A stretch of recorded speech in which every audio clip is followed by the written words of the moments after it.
All right, what is up, everybody? Mr. International coming at you from Los Angeles. It's been a couple of weeks, but I wanted to get back on track with things. I hope you enjoyed the previous podcasts with some of my detailed stories of psychopaths that I've had to deal with, namely in the perspective of clients. But, enough with the negativity. I've dealt with another couple of psychos, but instead of harping on them and making this very negative podcast, let's talk about the positive things. Now, one of the really big topics I've always wanted to talk to you guys about is the law of attraction and being able to bring things to you with your thoughts, and how when you're positive, it creates this effect where a lot of positive things happen. So today we're going to talk about cosmic connections. And essentially, this is my little talk about how when the stars start to align, and stars don't align randomly, you'll find that incredible coincidences start happening and you start meeting the right people at the right time. And these people will help pave your way to whatever your goal is that you're looking for. So in my case, the last 4.5 years have been a slog in terms of building this business of a personal injury practice. And often I never thought, oh, it's no big deal. I don't work that hard. It's only a few hours a day. But when I look back on it and I compare, the work I put in compared to other people, actually it has been a lot more work than I thought. Mostly because of the emotional toll it takes on you and just the balancing act. And one thing I've noticed that makes different from a business owner versus an employee is, whereas a lot of employees are generally focused on one thing at a time and they're very hyper focused on one or two things. I've noticed as a business owner, what makes it much more difficult is you're constantly, spinning 30 plates at a time. If you've ever seen those Chinese performers, I think I saw that in Shanghai. And your brain becomes like split into all these things that are, constantly thinking about accounting, marketing, this client, that client, court dates. It's exhausting. But I'm only bringing that up to get to this point, which is I'm now at the point in the business where it's time for me to focus on really building it. I've been trying to do that, but I keep getting sidetracked with, like I said, the crazy clients, problem employees. It's a constant fire. You're always putting out fires, especially in the legal profession. But now things are finally stabilized where I have the right staff, business is good, money's coming in, and now I can finally turn my perspective to building this thing, getting out there and meeting the right people to bring in cases to help prosecute the cases, get the clients treated. So what's interesting is everything happens at the right time. And it's interesting. I went from July, when I was just thinking of tapping out, I was just so overwhelmed, to now here we are in October and everything's completely cooled off. I'm feeling great. And not coincidentally, a couple of months ago, I ended up starting a dialogue with this random chiropractor in Sacramento. You want to talk about coincidences. So, sometimes you meet people and you just hit it off right off the bat. And in my case, her and I just on the phone, we just completely hit it off like we'd known each other. As the conversation kept evolving, it came to pass that she was also from Canada. So given that she was also from Canada, we immediately had like an additional connection. Then it turned out I reminded her of her best friend growing up had an Indian background. So she's like, she didn't even know I had an Indian background. She's like, you sound like and remind me of a friend of mine who was my best friend growing up. And then it went from that to, it turned out her background was Filipino. And here's where things get really crazy. She was actually going to Cebu, the island of Cebu, for a wedding in a few weeks. And she was going to be there at the exact same time that I was. So if you can imagine this, I meet this random person on one side of the world in Los Angeles. Well, she lives up in Sacramento.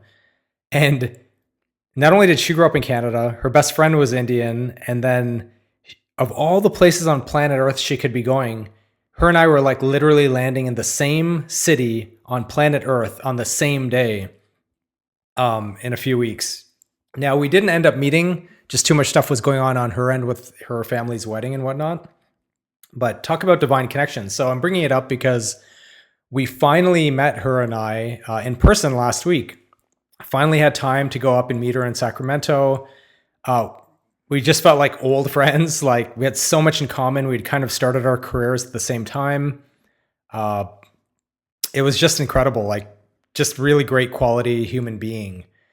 And that's what's also important with these things is, divine connections are about meeting good quality people that match your energy. And that's why if you're in a shitty mood and you're sulking or you're just like a negative Nancy, you're generally going to meet other people that are like that. And so with that being said, it was really kind of like an amazing coincidence that we met.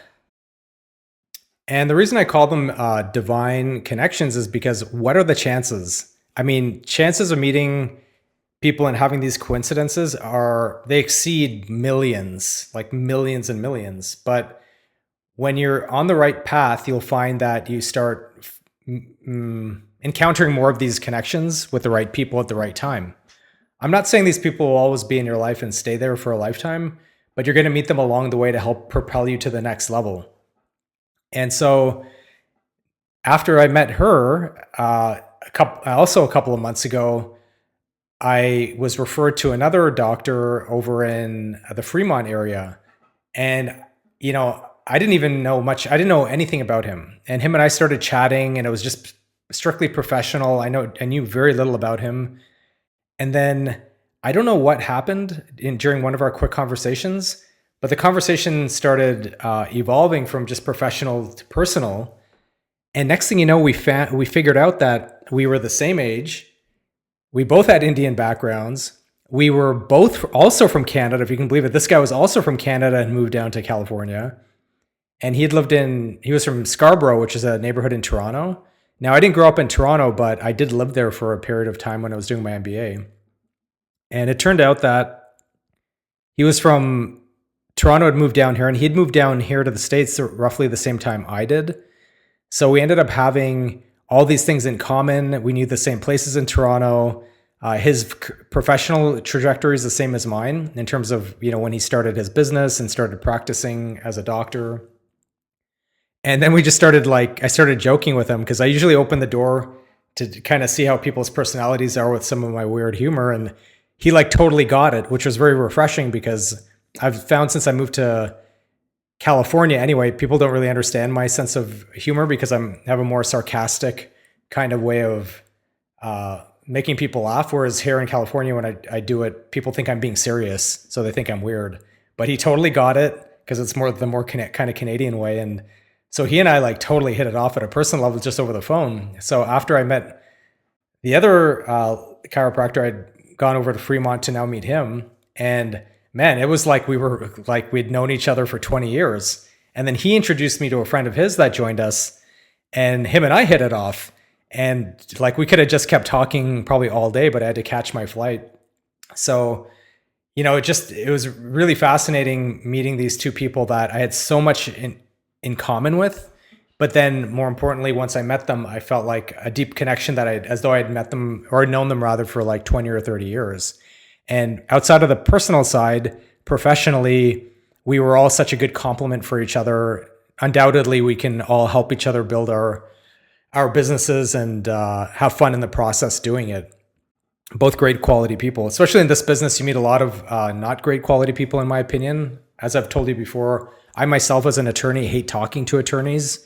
I think a lot of them are weird, but maybe I'm weird too. But anyhow, so that's how that went. And so today's topic about divine or cosmic connections is about kind of putting yourself into the right mood and knowing what you want, and then just letting magnetism work. And so one big thing you have to do is start kind of feeling good on the inside. And that's the biggest problem I think people have. Because a good friend of mine's looking for a long-term relationship, and he can never find one. But the more I talk to him, the more I know that he's it's something that he really, really wants. And definitely he has some things he needs to kind of fix in terms of expectations on the inside so that he can, I know in an instant he'll get what he wants. But at the same time, he has to, and I'm working with him, and he's probably listening to this too, on trying to get rid of some of the triggers that he may have or expectations, so that, the universe can do its magic. And I know he'll get it. And I know I say the same for me too, because I have a lot of blocks and reaction. I overreact to certain things that I shouldn't. But now that I'm in a better place mentally, I've been able to attract pretty much anything I wanted to again. And it tends to go in cycles. But one thing about the second chiropractor I met, we were talking about law of attraction, and he says he makes it part of his daily routine when he wakes up, which is to be very intentional with everything he does, and like about what he wants that day and how he's going to make it happen. And he's done incredibly well. Let's just put it this way. He picked me up in his brand new like Porsche GTS and he drove me to this big construction site where he's like single-handedly building this big medical facility. And he's a relatively young guy, so good for him. So step one, do whatever you need to do to feel good on the inside. So for me, that's doing this podcast, doing creative things. Number two, remove yourself from other people that might be negative, because those people will bring you down, whether intentionally or unintentionally, because as an empath, you're absorbing what they're giving you. And every time you absorb people's poison, it's going to take you time to get that energy out of your system. And while that energy is percolating or, distilling out of you, it's blocking you from getting to the next place. That's why you'll find a lot of I'll say successful people, only from maybe the financial world or whatever that you think somebody's successful in, maybe the relationship. You'll find that the most successful people often don't have a lot of contact with a lot of people. They're not on their phones talking to 30 people a day. They have business managers, as an example, as a firewall, or really successful attorneys don't talk to that many clients a day like you might think. They usually have layers of staff or other attorneys between them and the end client, because all these things are really major distractions. So look in your life and see what is holding you back from achieving what you want. But then also keep your eye out for knowing what you need in the people you're looking for, and just sit back and let the universe do its work. But your job is to just focus on kind of keeping your energy peaceful. So that's my podcast for the day. I hope you've enjoyed it. Don't forget to like and subscribe. Leave your comments below. And I will see you guys on the next one.